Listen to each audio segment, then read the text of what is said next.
හරි 11 වසරේ පළවෙනි පාඩම තාත්වික සංඛ්‍යා.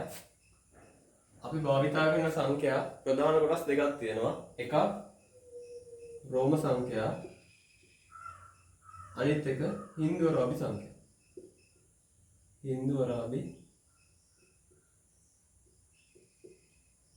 හින්දු අරාබි සංඛ්‍යා.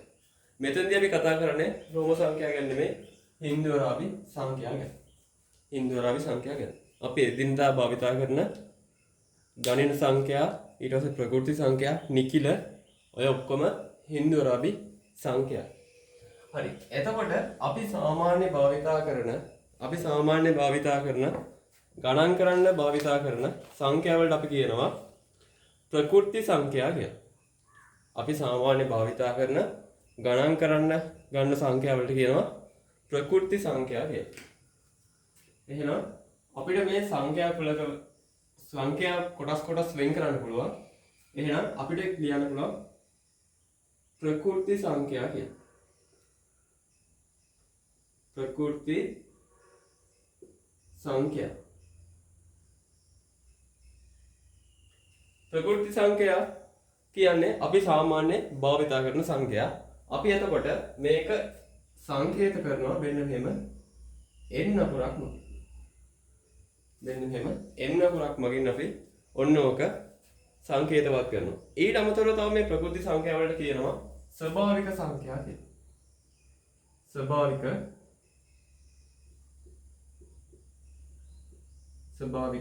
සංඛ්‍යා කියලා. ස්වභාවික සංඛ්‍යා කියලා කියන්නේ. එතකොට ප්‍රකෘති සංඛ්‍යා අර්ථ දැක්වුවොත් අපිට කියන්න පුළුවන් එදිනදා ගණන් කරන්න යොදා ගන්න සංඛ්‍යාවල් අපි කියනවා ප්‍රකෘති සංඛ්‍යා කියලා. එදිනදා ගණන් කිරීම සඳහා යොදා ගන්න සංඛ්‍යාවලට කියනවා ප්‍රකෘති සංඛ්‍යා කියලා. එතකොට එදිනදා භාවිතා වන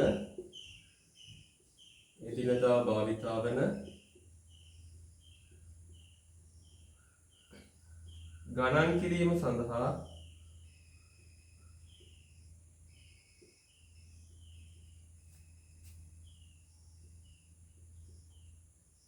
කිරීම සඳහා යොදා ගන්නා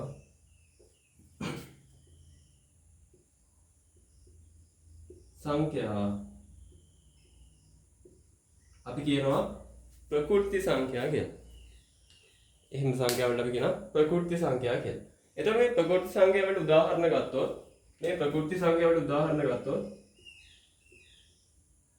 1 2 3 ඔහොම ඉස්සරහට ඕන සංඛ්‍යාවක් ගන්න පුළුවන්. 10 100 50 ඕන එකක් ඔය ප්‍රකෘති සංඛ්‍යා කුලකයට අදාළ වෙනවා. හරි. ඊට පස්සේ ඔය ප්‍රකෘති සංඛ්‍යා කුලකයට මෙන්න මේ ප්‍රකෘති සංඛ්‍යා කුලකයට බිංදුව ඇති නැහැ. මෙන්න මේ ප්‍රකෘති සංඛ්‍යා කුලකයට බිංදුව අයිති නැහැ. ඔය ප්‍රකෘති සංඛ්‍යා කුලකයට බිංදුවත් අයිති වුණාම අපි කියනවා තවත් නමක්. ඒ සංඛ්‍යා වලට කියනවා පූර්ණ සංඛ්‍යා කියලා. ඒ සංඛ්‍යා වලට කියනවා පූර්ණ සංඛ්‍යා කියලා. හරි. එහෙනම් ඊළඟ එක පූර්ණ සංඛ්‍යා.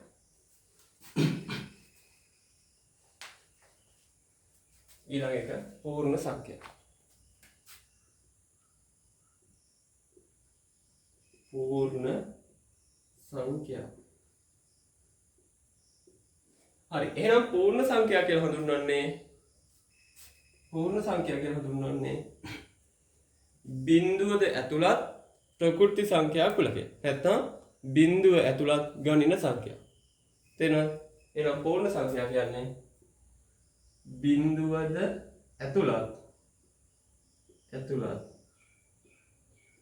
ප්‍රකෘති සංඛ්‍යා කුලකය. ප්‍රකෘති සංඛ්‍යා කුලකය. බිංදුවද ඇතුළත් ප්‍රකෘති සංඛ්‍යා කුලකය. අපිට උදාහරණ ලියන්න පුළුවන් ප්‍රකෘති සංඛ්‍යා ටිකයි නැත්නම් ගණන සංඛ්‍යා ටිකයි ඊට අමතරව බිංදුවයි. බිංදුව 1 2 ඔහොම ඉස්සරහට ඕන සංඛ්‍යා. හරි. ඊට පස්සේ පූර්ණ සංඛ්‍යා හරි. ඊට පස්සේ අපිට තියෙන නිකිල සංඛ්‍යා කියලා જાතිය. නිකිල සංඛ්‍යා කියලා. නිකිල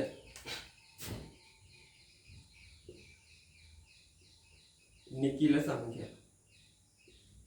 නිකිල සංඛ්‍යා.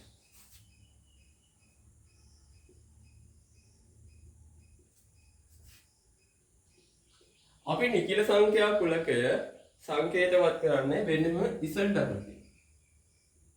ඔන්නෝම ඉසඩ් අකුරකින් නිකිල සංඛ්‍යා කුලකය සංකේතවත් කරන්නේ. එහෙනම් මේ නිකිල සංඛ්‍යා කියන්නේ මොනවද? බිඳුවද ඇතුළත් ධන ඍණ සංඛ්‍යා ඔක්කොම. බිඳුවද ඇතුළත් ධන ඍණ සංඛ්‍යා සියල්ලම අපි නිකිල සංඛ්‍යා කියලා කියනවා ධන ඍණ පූර්ණ සංඛ්‍යා. හරි. එහෙනම් නිකිල සංඛ්‍යා යටතේ ලියා ගන්න. බිඳුවද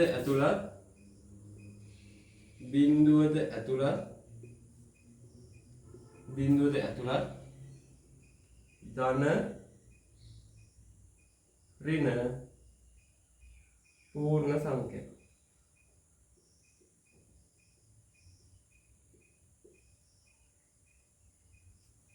බිඳුවද ඇතුළත් ධන ඍණ පූර්ණ සංඛ්‍යා කුලකය නිකිල සංඛ්‍යා කියලා හඳුන්වනවා.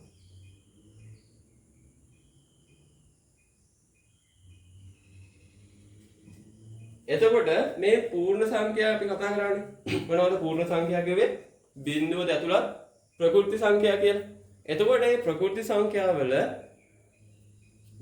ධන ඉලක්කම් තියෙනවානේ. සාමාන්‍ය අපි ගණන් කරන ඉලක්කම් ටික තියෙනවානේ. ඒකෙම ඍණාගයන් ටික මෙන්න මේ නිකිල සංඛ්‍යා කුලකයට ඇති. ඒ කියන්නේ මෙන්න මෙහෙම.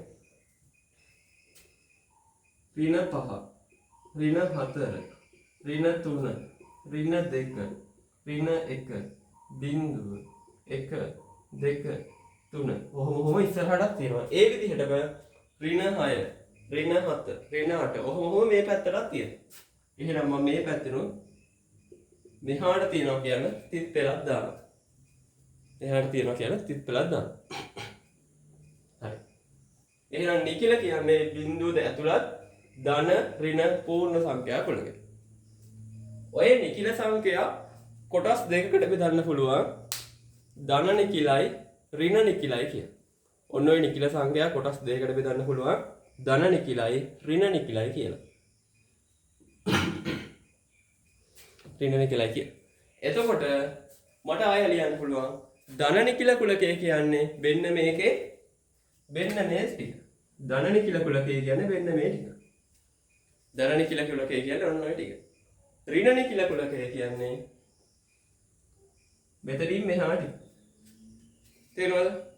ධන නිකිල කියන්නේ මෙන්න මේ ධන සංඛ්‍යා ටික. ඍණ නිකිල කියන්නේ මෙන්න මේ ඍණ සංඛ්‍යා ටික. එතකොට බිඳුව කියන්නේ ධනත් නොවන ඍණත් නොවන එකම නිකිල. තේරෙනවද? බිඳුව කියන්නේ ධනත් නොවන ඍණත් නොවන එකම නිකිල. හරි. ඊළඟට ලියන්න ධන නිකිල.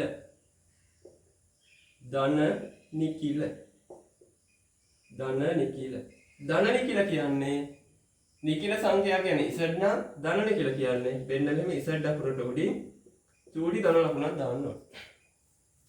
ඉසඩ් අකුරට උඩින් චූටි ධන ලකුණක් දාන්න ඕන.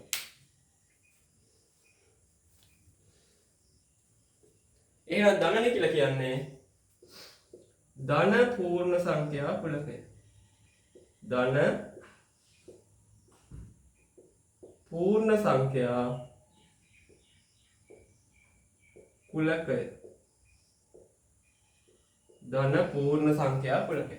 ධන නිකිල කියන්නේ ධන පූර්ණ සංඛ්‍යා කුලකය. උදාහරණ විදිහට ගත්තොත් මට ගන්න පුළුවන් මොනවද? 1 2 3 කොහොම ඉස්සරහට තියෙන සියලුම සංඛ්‍යා. ඉස්සරහට තියෙන සියලුම සංඛ්‍යා ඔය විදිහට ගන්න පුළුවන්. ඊට පස්සේ නිකිල සංඛ්‍යා වල අනිත් කොටස තමයි ඍණ නිකිල. එහෙනම් ඍණ නිකිල කියන්නේ එතකොට මේ ඍණ නිකිල වල සංකේත වෙන්නේ ඉසඩ් ඍණ. එහෙනම් ඍණ නිකිල කියන්නේ ඍණ පූර්ණ සංඛ්‍යා කුලකය. ඍණ පූර්ණ සංඛ්‍යා කුලකය.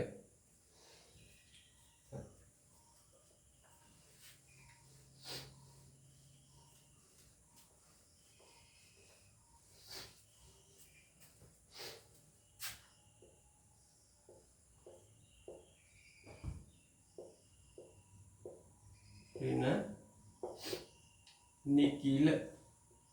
ඍණ නිකිල කියන්නේ ඉසඩ් අකුර උඩින් චූටි ඍණ ලකුණ තමයි. එහෙනම් ඍණ නිකිල වල අපිට ගන්න පුළුවන් ඍණ පූර්ණ සංඛ්‍යා කුලකය. ඍණ पूर्ण संख्या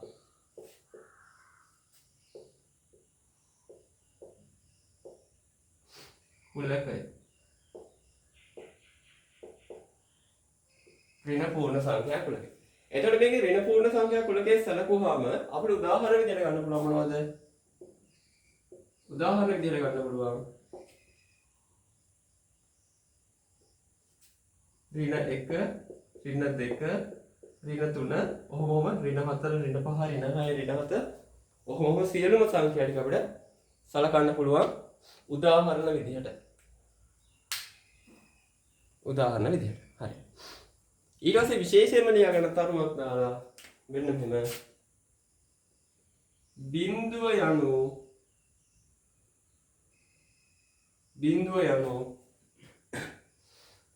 යනු ධන හෝ ඍණ නොවන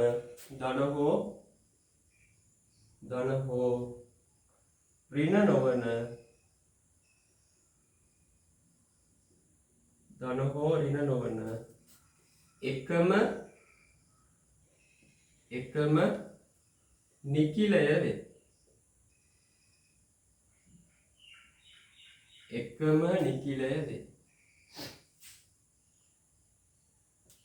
බිඳුව කියන්නේ ධන වෙන්නෙත් නෑ ඍණ වෙන්නෙත් නෑ. එහෙම නොවන එකම නිකිල. බිඳුවට වැඩි ඔක්කොම ධන නිකිල. බිඳුවට අඩු ඔක්කොම ඍණ නිකිල. බිඳුව ධනක් නෙමෙයි ඍණක් නෙමෙයි.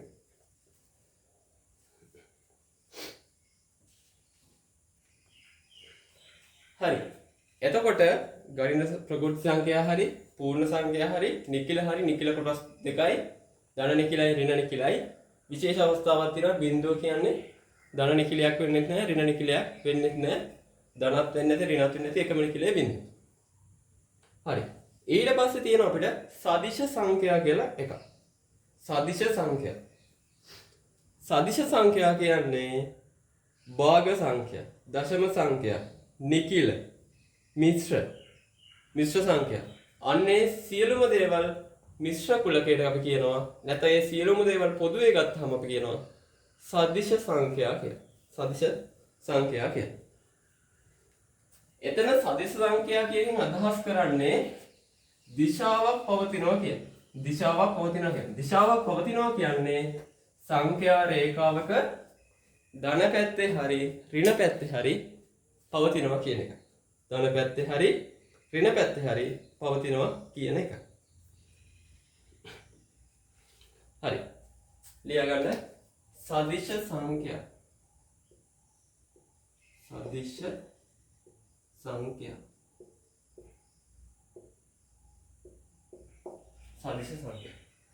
සදිශ සංඛ්‍යා කියන්නේ භාග සංඛ්‍යා, දශම සංඛ්‍යා,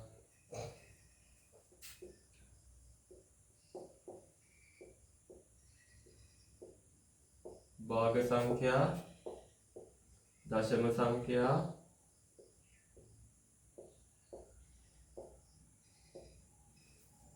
ඊට පස්සේ නිකිල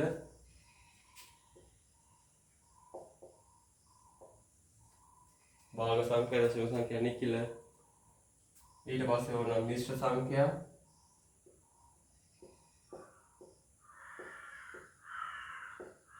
මිශ්‍ර සංඛ්‍යා කිව්වේ 3න් 2කින් 1. 3යි 3න් 1. ඔන්න ඔය වගේ සංඛ්‍යා. මෙන්න මේ වගේ තමයි මිශ්‍ර සංඛ්‍යා කියන්නේ. මිශ්‍ර සංඛ්‍යා පොදුවේ ගත්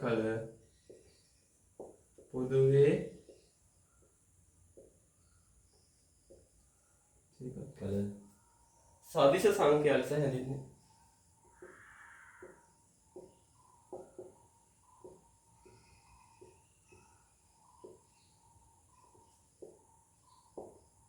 පොදුවේ ගත් කල සදිශ සංඛ්‍යා ලෙස හැඳින්වෙන්නේ. එතකොට මට උදාහරණ ලියන්න පුළුවන් භාගය, ධන 3, ඊළඟ දශමයක් කිව්වොත් 3.72 ඔන්න වගේ ඒවා. ඊළඟ මිශ්‍ර සංඛ්‍යාවක් කිව්වොත් 4.3 ඔන්න වගේ ඕන දෙයක් අපිට උදාහරණ විදිහට ගන්න පුළුවන්.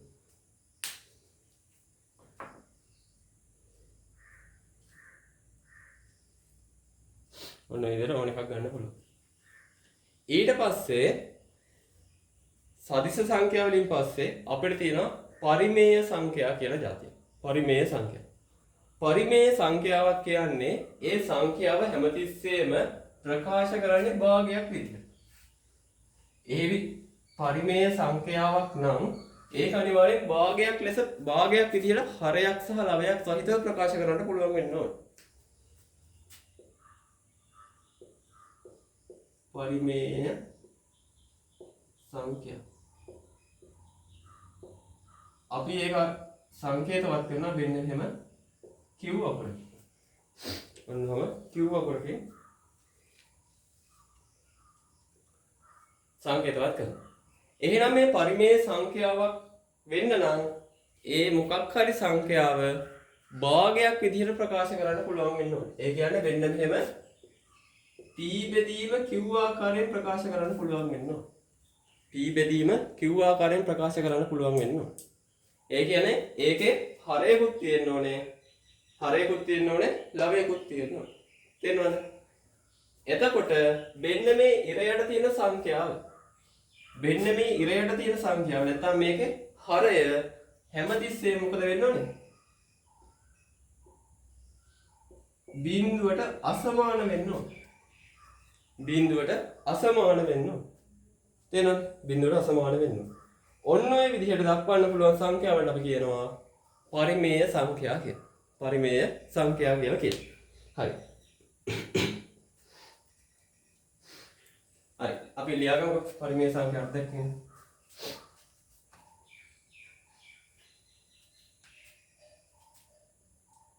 p හා q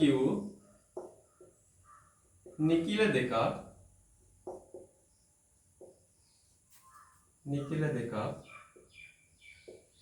p හා q නිකිල දෙකක් භාවිතා කර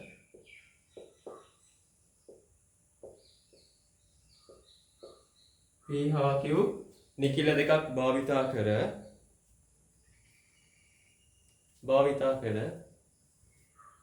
p බෙදීම q ආකාරයට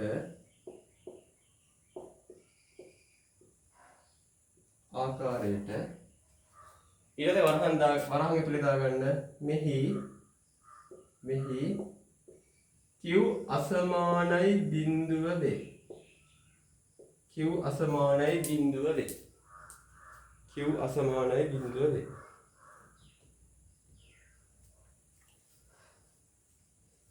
ආකාරයට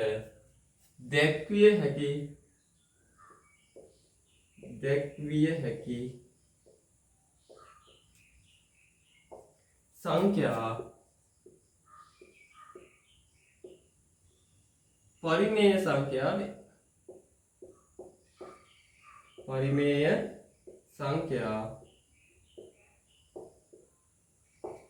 පරිමේය සංඛ්‍යා අපිට ඔන්නෝම පරිමේය සංඛ්‍යා කුලකේ අර්ථයක් ගන්න පුළුවන්. p හා q කියන නිකිල දෙකක්. ඒක වෙන්නේ මේ හරයක් සහ ලවයක් සහිතව භාවිතා කරන්න ඕනේ. හැබැයි ඉරයට තියෙන සංඛ්‍යාව බිඳුව වෙන්න බෑ. තේරෙනවද? ඉරයට තියෙන සංඛ්‍යාව බිඳුව වෙන්න බෑ. එහෙම ආකාරයට කරන්න මේ නිරූපණය කරන්න නැත්නම් දක්වන්න පුළුවන් සංඛ්‍යා සියල්ල පරිමේය සංඛ්‍යා කියලා හඳුන්වනවා. බලමු උදාහරණ. ඍණ 5.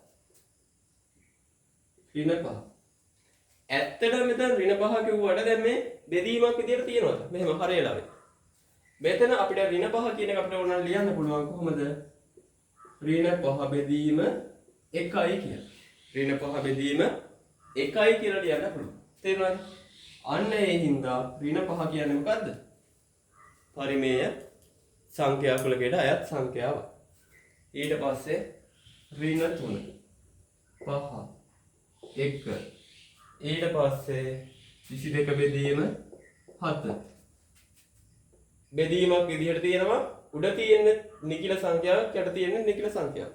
එහෙනම් අපිට මේ 22 බෙදීම 4 කියන්න පුළුවන්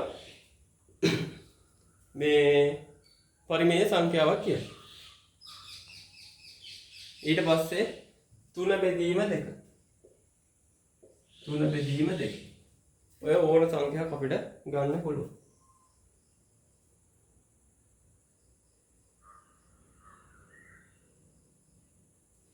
3 බෙදීම 2.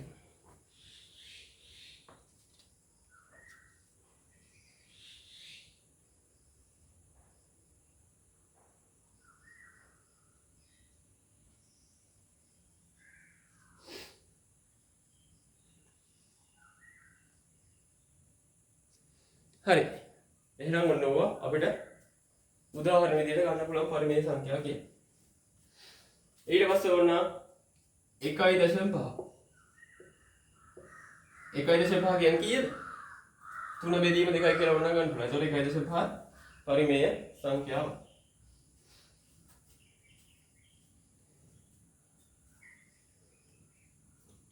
හරි.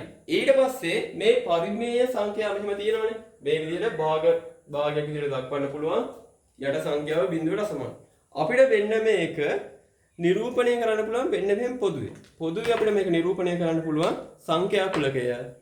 පරිමේය සංඛ්‍යා කුලකය කියන මම කිව්ව දාගන්නවා. හරිද? අපි සාමාන්‍ය කුලකයක් ලියද්දී ලියන්නේ සංගල වරහන් ඇතුලේ. සංගල වරහන් ඇතුලේ. තේරෙනවද? කුලකයක් ලියද්දී අපි ලියන්නේ සංගල වරහන් ඇතුලේ. එතකොට මේ සංගල වරහන් ඇතුලේ ලියද්දී PQ කියන සංඛ්‍යා දෙක කොහොමද තියෙන්නේ? වෙන්න මේ විදිහට. එහෙනම් P බෙදීම Q කියන ඔක්කොම සංඛ්‍යා මොනවද? නිකිල කියලා කියන්න ඕන. ඔන්න ඔය P බෙදීම Q ඔක්කොම සංඛ්‍යා නිකිල කියන්න ඕන. ඊට පස්සේ අපි කියන්න ඕනේ වෙන්න මෙතන PQ කියන්නේ මොනවද? එහෙනම් PQ කියන්නේ මොනවද? මෙතන PQ කියන්නේ නිකිල සංඛ්‍යා. එහෙනම් මම ලියනවා P කියන්නේ Q කියන්නේ නිකිල සංඛ්‍යා. නිකිල සංඛ්‍යා කියන්නේ Z කුලකයේ තියෙන්නේ. එහෙනම් PQ කියන දෙක IT කියලා ලියන්න වෙන්න මෙහෙම. IT කියලා ලියන්න වෙන්න මෙහෙම. තේරෙනවද? P කියන සංඛ්‍යාවයි Q කියන සංඛ්‍යාවයි IT මොකේද? වෙන්න මේ නිකිල කුලකයට. නිකිල කුලකයට. හැබැයි පොඩි ප්‍රශ්නයක් තියෙනවා. මොකද වෙන්න ඕනේ? යට තියෙන සංඛ්‍යාව බිඳුවට සමාන වෙන්නේ නැහැ. එහෙනම් මම ලියනවා මේක මෙහෙම වුණාට Q කියන එක අසමානයි බිඳුවක. තේරෙනවද? යට තියෙන එක බිඳුවට සමාන වෙන්නේ නැහැ. දැන් ඔතනින් ඔක්කොම කියනවා. Q කියන්නේ මොකද්ද? පරිමේය සංඛ්‍යා. පරිමේය සංඛ්‍යා කුලකයේ තමයි මේ ලියලා තියෙන්නේ. අපි සංඛ්‍යා කුලකය ලියන්නේ කොහොමද? සංගල වරහන් ඇතුලේ. එතකොට මේ පරිමේය සංඛ්‍යා කුලකයේ මොන වගේ වෙන්න ඕනද? වෙන්න මෙහෙම P බෙදීම Q කියලා බෙදීමක් ආකාරයෙන් තියෙනවා. මෙහෙම බෙදීමක් ආකාරයෙන් තියෙන ඕනම සංඛ්‍යාවක් අපි කියනවා පරිමේය සංඛ්‍යාවක් කියලා. එහෙනම් මෙහෙම පරිමේය සංඛ්‍යාවක් මේ විදිහට තියෙනවා නම් අපිට කියන්න පුළුවන් මෙන්න මේ පරිමේය සංඛ්‍යා කුලකය P බෙදීම Q කියලා ඕනම සංඛ්‍යාවක් ගන්න පුළුවන් කියලා. ඊට අපි දැන් මෙතන PQ කියන්නේ මොනවද කියලා දන්නේ නැහැනේ. එහෙනම් මම හඳුන්වන්න ඕනේ PQ කියන්නේ මොනවද කියලා. මෙතන තියෙන මේ PQ කියලා තියෙන එක හඳුන්වපු එක. මේ දෙන හඳුන්වපු එක. P කියන්නේ Q කියන්නේ මේ P, Q කියලා දාන්නේ P හා Q කියන දෙකම. ඒ දෙකම IT කියන්නේ වෙන්න මේ ලකුණ. IT මොන කුලකයටද? Z කුලකයට.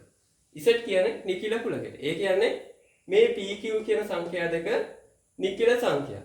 හැබැයි වෙන්න මේ යට සංඛ්‍යාව ඉර යටට දාන සංඛ්‍යාව බිඳුව වෙන්න බෑ. බිඳුවට අසමානයි. ඒක තමයි ඔය කියලා තියෙන්නේ. හරි. එහෙනම් පරිමේය සංඛ්‍යා කුලකය අපිට ඔහොම ලියන්න පුළුවන් නම් අපරිමේය සංඛ්‍යා කුලකය කොහොමද ලියන්න පුළුවන්? අපරිමේය සංඛ්‍යා කුලකය. අපරිමේය සංඛ්‍යා කුලකය. අපරිමේය සංඛ්‍යා කුලකයට මට අර්ථ දක්වන්න පුළුවන්.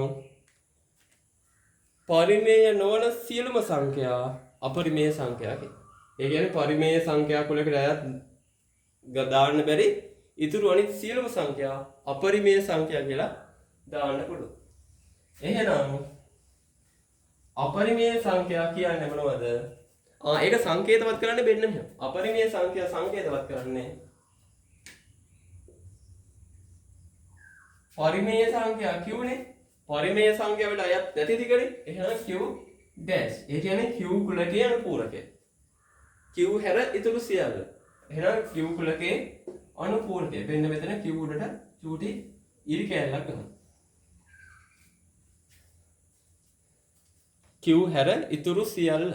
q හැර ඉතුරු සියල්ල. හරි. එහෙනම් අපරිමේය සංඛ්‍යා කියන්නේ පරිමේය සංඛ්‍යා කුලකයට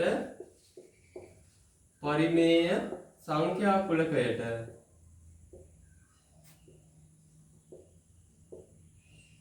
පරිමේය සංඛ්‍යා කුලකයට අයත් නොවන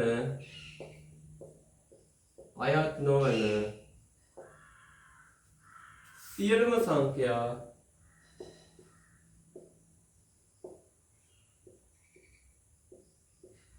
පරිමේය සංඛ්‍යා කුලකයට අයත් නොවන සියලුම සංඛ්‍යා අපි කියනවා අපරිමේය සංඛ්‍යා කියලා. අපරිමේය සංඛ්‍යා කියලා කියනවා. අපරිමේය සංඛ්‍යා වේ. එහෙනම් පරිමේය සංඛ්‍යා කුලයකට අයත් නැති සියල්ල. එතකොට මේ පරිමේය සංඛ්‍යා කුලයකට අයත් නැති සියලුම සංඛ්‍යා කියද්දී අපිට ගන්න පුළුවන් මෙහෙම. මෙන්න මේ වර්ගමූල ඇතුලේ තියෙන. හරිද? ඔය වර්ගමූල ඇතුලේ තියෙන වර්ග නොවන සංඛ්‍යා. වර්ගමූල ඇතුලේ තියෙන වර්ග නොවන සංඛ්‍යා. දැන් මෙන්න මේක ගත්තොත් මූල 4 කියන්නේ හරියට මගයක් තියෙනවා 2යි කියලා. එහෙනම් මේක අපරිමේය සංඛ්‍යාවද පරිමේය සංඛ්‍යාවද? මේක පරිමේය සංඛ්‍යාව. මේක පරිමේය. එහෙනම් වර්ග නොවන සංඛ්‍යාව. ඒ කියන්නේ මූල 3, මූල 2, මූල 5, මූල 7. ඔන්නෝම සංඛ්‍යාවලට අපි කියනවා පරිමේය සංඛ්‍යා කියලා. මේට අමතරව 5 වෙලා ගිය. 5 වෙලා ගිය. 5 වෙලා ගිය කීයද වෙන්නේ? 3.1 4යි 5යි 7යි ඔන්නෝම යන සංඛ්‍යාවක් නේ. එතකොට 5 වෙලා ගියත් අපරිමේය සංඛ්‍යාවක් විදිහට තමයි සලකන්නේ. හැබැයි 22 බෙදීම 7 කියන්නේ 22 බෙදීම 7 කියන්නේ පරිමේය සංඛ්‍යාවක්. තේරෙනවද? 22 බෙදීම 7 කියන්නේ පරිමේය සංඛ්‍යාවක්. හැබැයි 5 කියන්නේ 3.1 4යි 5යි 7යි. ඒකට අගයක් නැහැ. ඒක අනන්ත දශමයක්. එහෙනම් ඒක අපරිමේය සංඛ්‍යාවක් විදිහට තමයි ගන්නෙ. හරි. එහෙනම් මෙන්න මෙහෙම වර්ගමූල ඇතුලේ තියෙන ඕනම වර්ගන සංඛ්‍යාවක්. මෙතන මේක කියන්නේ මේක පරිමේය සංඛ්‍යාවක් ඈ. මේ මූල 4 කියන පරිමේය සංඛ්‍යාවක්. ඒ වගේ ඉතුරු සියල්ලම සංඛ්‍යා අපිට ගන්න පුළුවන් වර්ගමූල ඇතුලේ තියෙන වර්ගන සංඛ්‍යාව. ඊට පස්සේ මෙන්න මෙහෙම තව ඕනනම් ගන්න පුළුවන් 10 ඝන මූලය. 10 ඝන මූලය කියද්දි අපිට හරියටම ගන්න බෑ සංඛ්‍යාව. ඊට පස්සේ 20 ඔන්නෝම ඔය විදිහට අපිට ගන්න පුළුවන්. ඔබ ඔක්කොම අපරිමේය සංඛ්‍යා. අපරිමේය සංඛ්‍යා. අපරිමේය සංඛ්‍යා. මේ අපරිමේය සංඛ්‍යා සියල්ල මෙන්න මේ අපරිමේය සංඛ්‍යා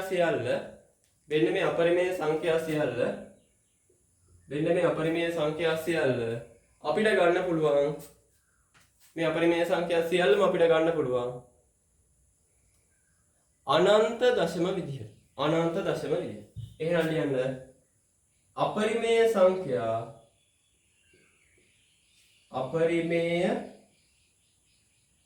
සංඛ්‍යා අනන්ත දශම වේ. අනන්ත දශම වේ. අපි බලමු මොනවද අනන්ත දශම කියන්නේ කියලා ඊළඟට. අපරිමේය සංඛ්‍යා අනන්ත දශම වේ. අනන්ත දශම වේ.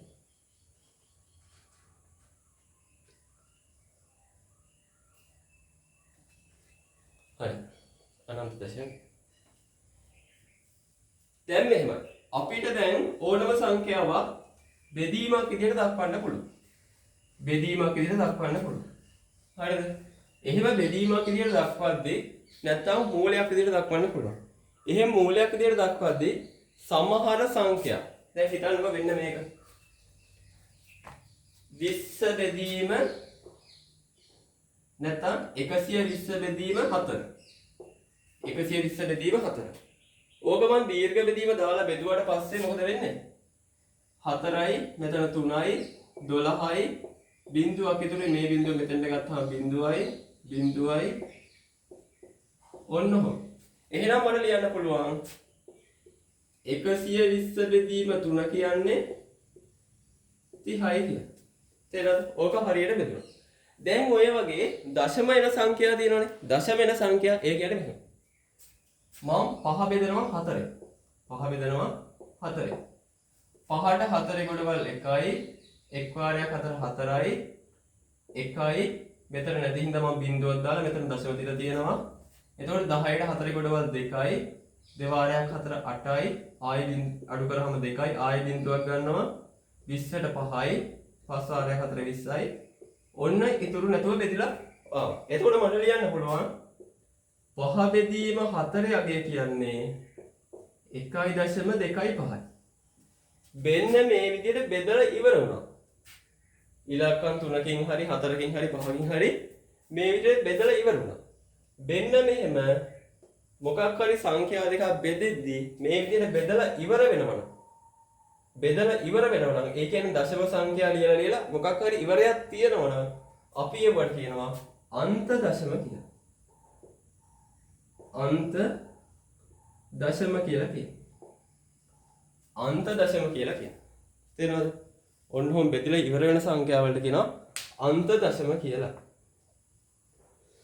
එතකොට මේ අන්ත දශම විදිහට ගන්න පුළුවන් ගොඩක් පරිමේය සංඛ්‍යා. පරිමේය සංඛ්‍යා බෙදුවට පස්සේ අනිවාර්යෙන් අන්ත නැත්නම් පරිමේය සංඛ්‍යාවක් දශම අගයකින් දැක්වට පස්සේ ඒක අන්ත දශමයක් විදිහට කියලා අපිට ගන්න පුළුවන්. හරි. ලියා ගන්න මාතෘකාව අන්ත දශම අන්ත දශම අන්ත දශම අන්ත දශම අන්ත දශම යටතේ ලියා ගන්න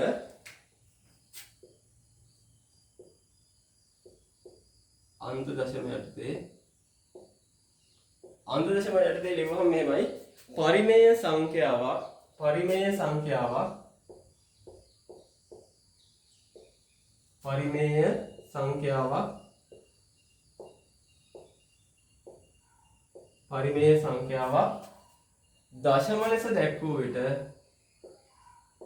දශම ලෙස දැක්වූ විට එය අන්ත දශමයකි.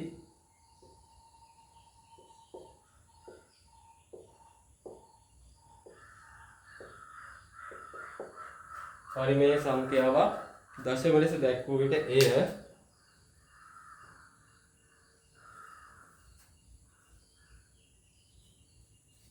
අන්ත දශමයකි.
හරි. එතකොට මෙහෙම පරිමේය සංඛ්‍යාව දශම ලෙස දැක්වුව විට එය අන්ත දශමයක නෙමෙයි අන්ත දශමයක්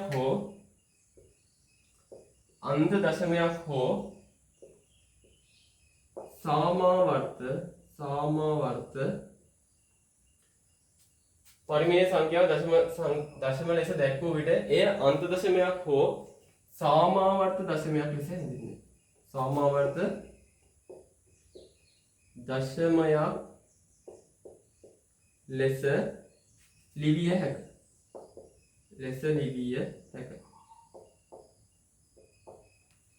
පරිමේය සංඛ්‍යාව දශම ලෙස දැක්වූ විට එය අන්ත දශමයක් හෝ සාමාවර්ත දශමයක් ලෙස ලිවිය හැක. සාමාවර්ත දශමයක් ලෙස ලිවිය හැක. යටින් ලියන්න.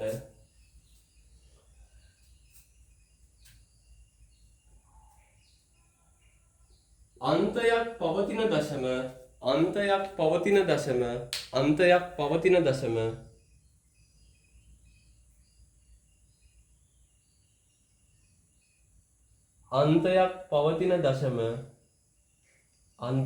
පවතින දශම එනම් අන්තයක් පවතින දශම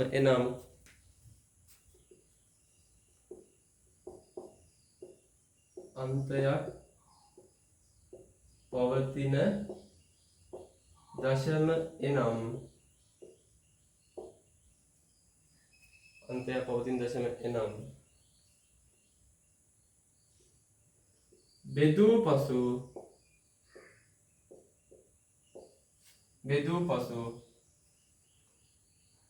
බෙදූ පසු නැත්නම් අන්තයක් පවතින දශම අන්ත දශම ලෙස හැඳින්වේ.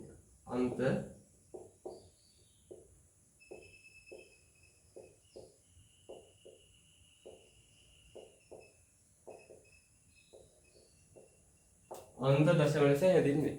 එතකොට මට මේක ලියන්න පුළුවන් මෙහෙම. උදාහරණ ලියන්න පුළුවන් මෙහෙම.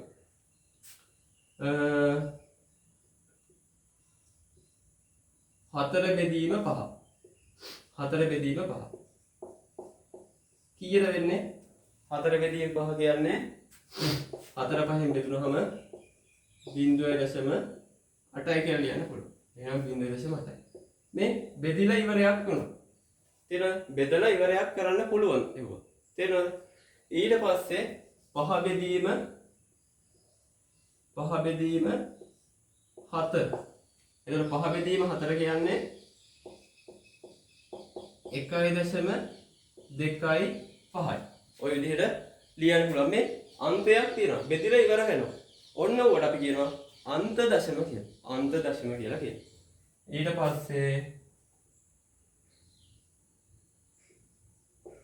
4 බෙදීම 8. 4 බෙදීම 8 කියන්නේ 0.5යි. එහෙනම් 4 බෙදීම 8 කියන්නේ අන්ත දශමය. 4 බෙදීම 8 කියන්නේ අන්ත මෙතන ලැබෙන්නේ අන්ත දශමය. ඒ කියන්නේ බෙදලා ඉවර වෙන එක. හරි. ඊට පස්සේ බලමු මොනවද සාමාවර්ත දශම කියන්නේ කියලා. සාමාවර්ත දශම කියන්නේ. දැන් අපි යම්කිසි සංඛ්‍යාවක් බෙදනවා. බෙදුවට පස්සේ එකම විදිහට රටාවක් විදිහට එනවා නම් ඒ කියන්නේ මෙහෙම 10 බෙදෙනවා 3යි 9යි 1යි දශම උත්තරය 10ට 3යි 9යි 1 3යි 9යි 1 3යි 9යි 1 ඔන්නම 10 බෙදීම 3 කියන්නේ කීයද? 10 බෙදීම 3 කියන්නේ 3.3 ඔන්නම ඉවරයක් නෑනේ. එකම සංඛ්‍යාවනේ දිගට රටාවක් විදිහට එන්නේ. ඔන්නම මේවට කියනවා සාමාවර්ත දශම කියලා. ඒ කියන්නේ බෙදුවට පස්සේ අපිට පුනරාවර්තන දශම එන්න ඕනේ.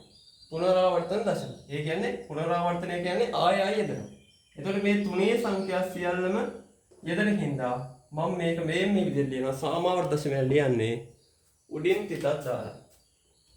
3.3යි. දැන් මෙතනින් පස්සේ ඔක්කොම ආයේ 3 ඉලක්ක ගන්නනේ. එහෙනම් දශම දෙකෙන් පස්සේ 3 ඉලක්ක ගන්න හින්දා මම මෙතන දානවා මෙන්න මෙහෙම තිතක්.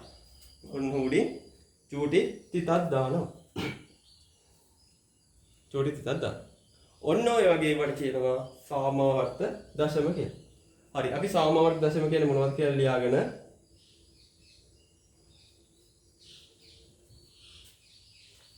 ඔක උදාහරණයක් ලියාගන්න. සාමාවර්ත දශම කියන්නේ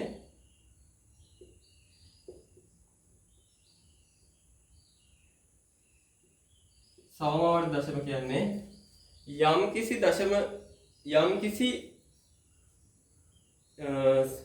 පරිමේය සංඛ්‍යාවක් අපි දශමයක් විදිහට පෙන්වන්න යනවා. උදාහරණයක් විදිහට 10 බෙදීම 3 කියන්නේ පරිමේය සංඛ්‍යාව. PQ කියන්නේ නිකිල සංඛ්‍යා දෙකක් යට බිඳුවට සමාන නැහැ. එහෙනම් මේක පරිමේය සංඛ්‍යාව. මෙන්න මේක අපි දශමාකාරයෙන් දක්වනවා. දශමාකාරයෙන් දක්වද්දී එකම සංඛ්‍යාව නැවත යෙදෙනවා නම් අපි කියනවා ඒක සාමාවර්ත දශමයක් කියලා. එහෙනම් පරිමේය සංඛ්‍යාවක්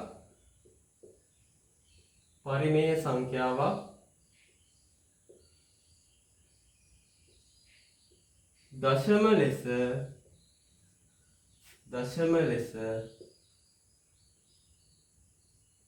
ලිවීමේදී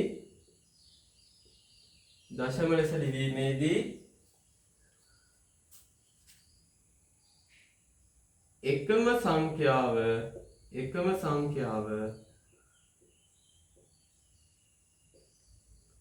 නැවත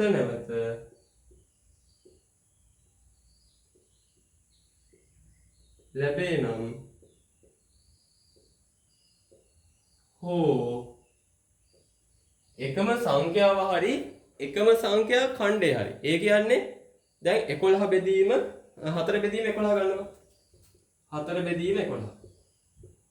0.40ට 3යි 3 වාරයක් 11 33 7යි 70ට 6යි 66යි 40ට ආයේ 3යි 33යි 70ට 6යි 66යි.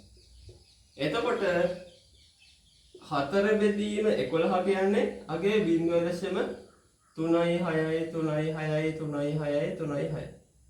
ඔහොම දිගට එනවා. එතකොට මෙතන 10 බෙදීම 3 කියන්නේ 3.3.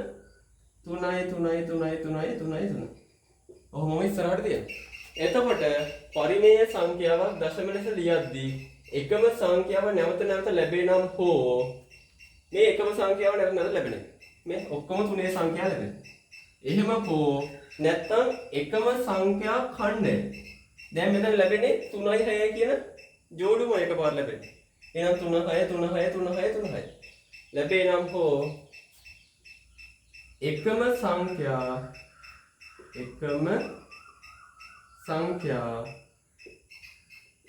ඛණ්ඩය නැවත ලැබේ නම්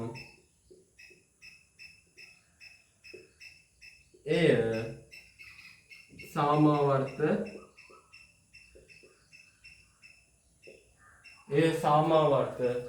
දශමයකි.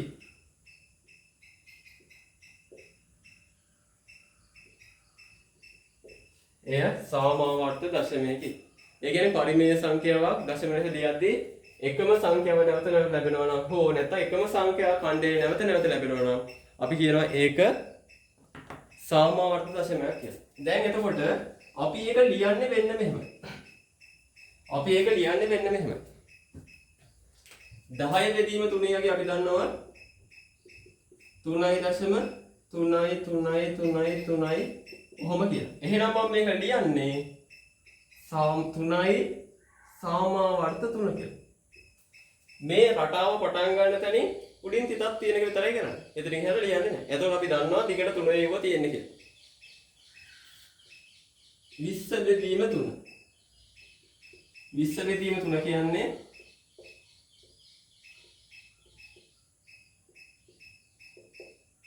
6යි දශම 6යි 6යි 6යි 6යි 6යි 6යි. එහෙනම් මට ලියන්න පුළුවන් 6යි දශම සාමාවර්ත 6. ඊට පස්සේ 4 බෙදීම 11. 4 බෙදීම 11. එතකොට එන්නේ කීයද? 0.3යි 6යි 3යි 6යි 3යි 6යි ඔහොම එන්නේ. එතකොට මට මෙතන දැන් රටාව තියෙන්නේ මේ මෙන්න මේ කෑල්ල තමයි දිගට මෙන්නේ. 3 6 3 6 ඔන්න ඔය කෑල්ල තමයි දිගට මෙන්නේ. එතකොට මට ලියන්න පුළුවන් මේක 0.දශම රටාව මොකද්ද? 3යි 6යි. ඔය සෙට් එක නෙන්නේ. මෙන්න මේ ටික ලියලා පටන් ගන්න තැනට මෙහෙම උඩින් තිතක් තියන්න. ඉවර වෙන තැනට මෙහෙම උඩින් තිතක් තියන්න. පටන් ගන්න තැනට ඔහොම උඩින් තිතක් තියන්න. ඉවර වෙන තැනට ඔහොම උඩින් තිතක් තියන්න. එතකොට මෙන්න මෙහෙම තිබ්බොත් අපිට කියන්න පුළුවන් මේ රටාව 0.36 36 36 ඔය විදිහට යන්නේ කියලා. ඔය විදිහට අපිට යනවා කියලා ඕකෙන් අර්ථ දැක්වෙන්නේ. මෙන්න මේ විදිහට 32ක් තියලා තිබ්බොත් මේකත් සාමාවර්ත දශම. ඕක 32ක් තියලා තිබ්බොත් සාමාවර්ත දශම. හරි අපි බලමු තවත් එකක්. 5 කියන්නේ අපරිමේය සංඛ්‍යාවක්. 5 කියන්නේ අපරිමේය සංඛ්‍යාවක්. හැබැයි 22 බෙදීම 7 කියන්නේ පරිමේය සංඛ්‍යාවක්. 22 බෙදීම 7 කියන්නේ පරිමේය සංඛ්‍යාවක්. එතකොට 22 බෙදීම 7 පරිමේය සංඛ්‍යාවක් කියන්නේ අපි බෙදලා බලමු. 22 බෙදීම 7. 3යි 21යි 10ට 1යි 30ට 4යි 28ට 2යි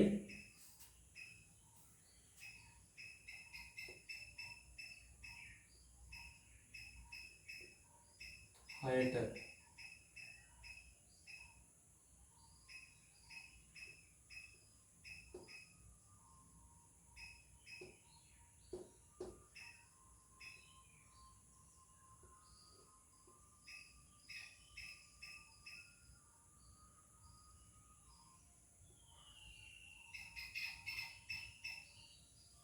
49 56යි 40ට 5යි 35යි 50ට 7යි. ආයේ ඕක බෙදුනාම 49යි 1යි 10ට 1යි ඊට පස්සේ ඔය විදිහටම වෙන්න මෙහෙම රටාව එනවා. එතකොට 22 7ෙන් බෙදුනහම 22 7ෙන් බෙදුනහම 22 7ෙන් බෙදුනහම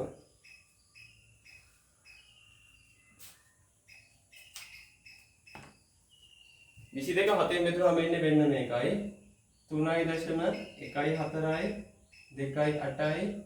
5යි 7යි 1යි 4යි 2යි 8යි 5යි 7යි 1යි 4යි 2යි 8යි 5යි 7යි ඔන්න ඔහම එන්නේ. එතකොට වෙන්න මේකේ රටාව ගත්තොත් වෙන්න මේ ටික අනිවාර්යෙන් තියෙනවා. වෙන්න මේ ටික අනිවාර්යෙන් තියෙනවා. තේරෙනවද? එහෙනම් මේකේ මම සාමාවර්ත දශමලිය අද ලියන්නේ කොහොමද?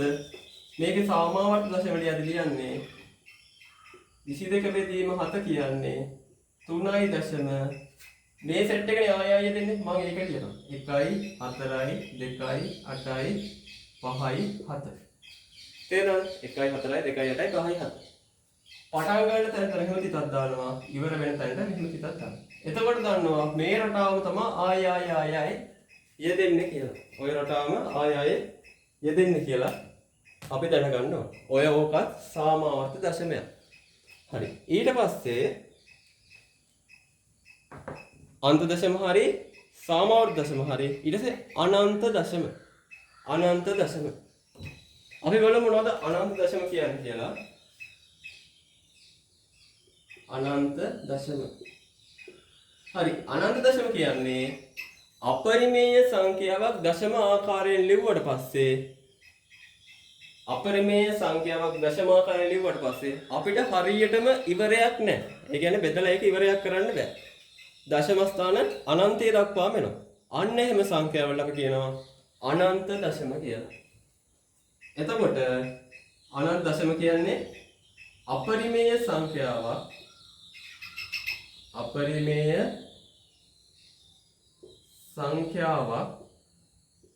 අපරිමේය සංඛ්‍යාවක් දශමාකාරයෙන් දැක්වූ විට දශම ආකාරයෙන් දැක්වූ විට අපරිමේය සංඛ්‍යාවක් දශමාකාරයෙන් දැක්වූ විට අපිට අනන්ත දශමයක් ලැබෙනවා. ඒ කියන්නේ ඉවරයක් නැහැ. අන්තයක් පේන්නේ නැහැ. දැක්වූ විට එහි අවසානයක් නොමැත.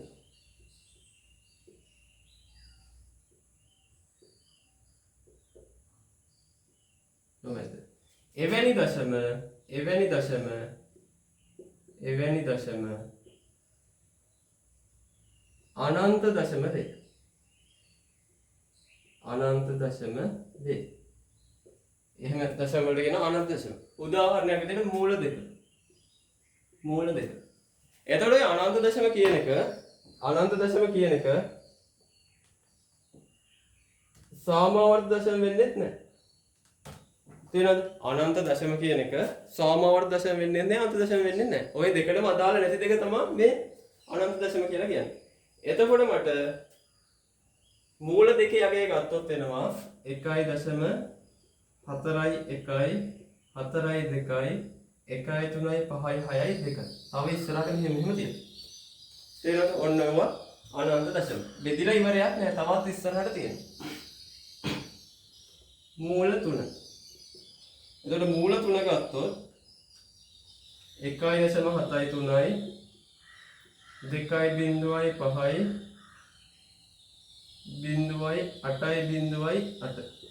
තව ඉස්සරහට බෙදලා තියෙනවා. මූල 5 ගත්තොත්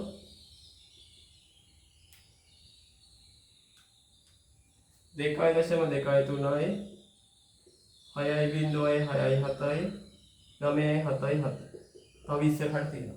ඔන්නෝම බෙදිලා ඉවරයක් නැති සංඛ්‍යාවලට අපි කියනවා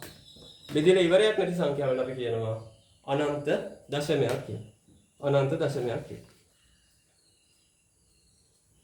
එතකොට අපරිමේය සංඛ්‍යා සියල්ලම අනන්ත දශම වෙනවා. එතකොට මේ අනන්ත දශමත් දැන් හරි. ඊට පස්සේ මෙන්න මේ කතා කරපු පරිමේය සංඛ්‍යා. කලින් අපි කතා කරපු පරිමේය සංඛ්‍යා. ඊට පස්සේ අපරිමේය සංඛ්‍යා. දැන් ওই පරිමේය සංඛ්‍යා බෙදුනවා නිකිල ඒ විදිහට අපරිමේය සංඛ්‍යා ওই විදිහට නැත්නම් පරිමේය සංඛ්‍යා බෙදනවා අන්ත දශම සාමාවර්ත දශම පරිමේය සංඛ්‍යා බෙදනවා අන්ත දශම සාමාවර්ත දශම අපරිමේය සංඛ්‍යා බෙදනවා අනන්ත දශම. ඔන්න ඔය දෙකම ඒ කියන්නේ පරිමේය සංඛ්‍යා කුලකයයි අපරිමේය සංඛ්‍යා කුලකයයි දෙකම පොදුවේ ගත්තහම අපි කියනවා තාත්වික සංඛ්‍යා කුලකය කියලා. තේරෙනවද? තාත්වික සංඛ්‍යා කුලකය. ලියන්න තාත්වික සංඛ්‍යා.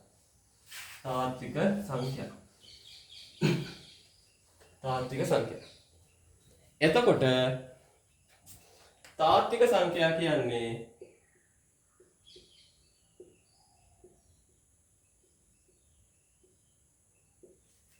පරිමේය සංඛ්‍යා කුලකය හා අපරිමේය සංඛ්‍යා සියල්ලම තාත්වික සංඛ්‍යා වේ. පරිමේය සංඛ්‍යා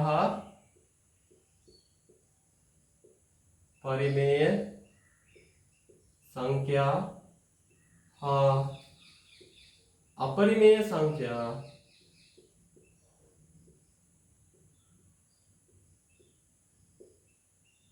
සියල්ල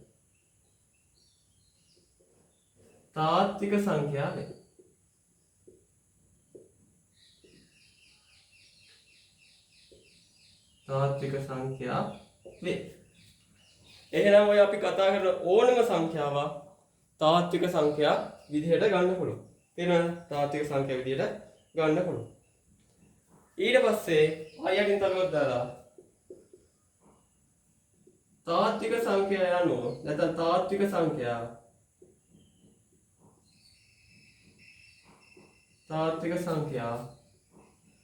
සරල රේඛාවක් මත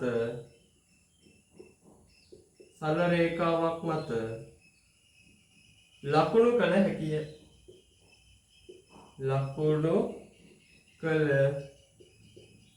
හැකිය.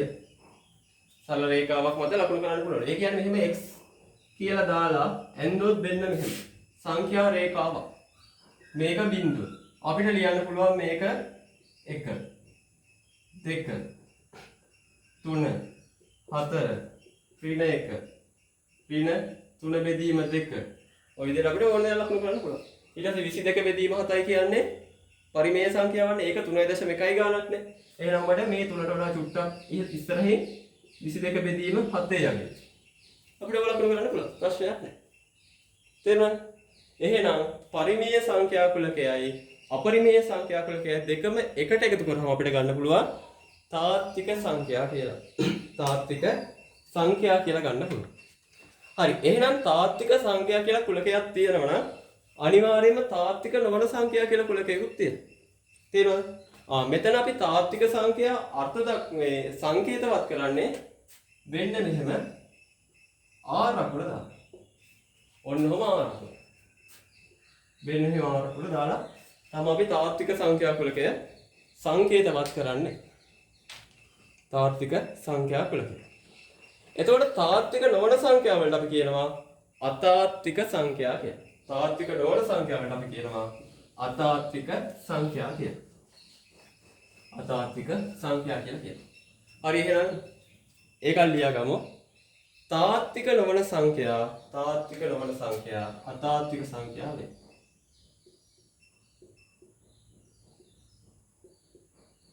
තාත්වික නොවන සංඛ්‍යා අතාත්වික සංඛ්‍යා වේ. තාත්වික නොවන සංඛ්‍යා අතාත්වික සංඛ්‍යා වේ.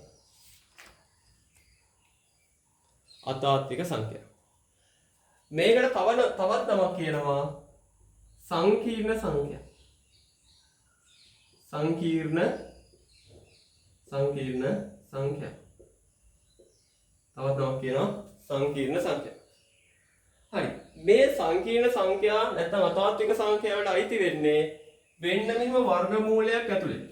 වර්ගමූලයක් ඇතුලේ තියෙන ඍණ සංඛ්‍යා. වර්ග දැන් සාමාන්‍ය මූල 4 කියන්නේ අගයක් තියෙනවනේ. 2යි කියලා. එතකොට වෙන්න මෙහෙම ඍණ 4. ඊට පස්සේ වර්ගමූල ඇතුලේ ඍණ 5. මෙහෙම වර්ගමූල ඇතුලේ ඍණ මොකක් හරි ලකුණක් දාලා අගයක් තිබ්බොත්. ඒ කියන්නේ වර්ගමූල ලකුණ ඇතුලේ ඍණ අගයක් තිබ්බොත් ඒක අපි හඳුන්වනවා අතාත්වික සංඛ්‍යාවක් කියලා. අතාත්වික සංඛ්‍යාව. වෙන්න මේ අතාත්වික සංඛ්‍යා රේඛාවක් මත ලකුණු කරන්න බෑ. රේඛාවක් මත ලකුණු කළ නොහැක. රේඛාවක් මත ලකුණු කරන්න බෑ අතාත්වික සංඛ්‍යාව. තේරුණාද? හරි. දැන් එතකොට මේ සංඛ්‍යා සියල්ලම ගත්තාම සරලව වෙන්න මෙහෙම ලියන්න පුළුවන්. සංඛ්‍යා සියල්ලම ගත්තාම අපිට සරලව ලියන්න පුළුවන් වෙන්න මේ විදිහට. සංඛ්‍යා කියන එක ප්‍රධාන කොටස් දෙකකට බෙදෙනවා. තාත්වික සංඛ්‍යා අනිත් එක තාත්වික නම් මේ පැත්තේ අතාත්වික සංඛ්‍යා. අතාත්වික සංඛ්‍යා. හරිද? එහෙනම් අතාත්වික සංඛ්‍යා. ඊට පස්සේ තාත්වික සංඛ්‍යා අතාත්වික සංඛ්‍යා කියලා කොහොම කොටස් දෙකකට බෙදෙනවා. තාත්වික සංඛ්‍යා හැදුනේ මොන වගේද? තාත්වික සංඛ්‍යා හැදුනේ පරිමේය සංඛ්‍යයි අපරිමේය සංඛ්‍යයි දෙකම එකට එකතු වෙනවා. එහෙනම් මේ තාත්වික සංඛ්‍යා ප්‍රධාන කොටස් දෙකයි. පරිමේය සංඛ්‍යයි නැත්නම් අපරිමේය සංඛ්‍යා මේ පැත්තේ පරිමේය සංඛ්‍යා.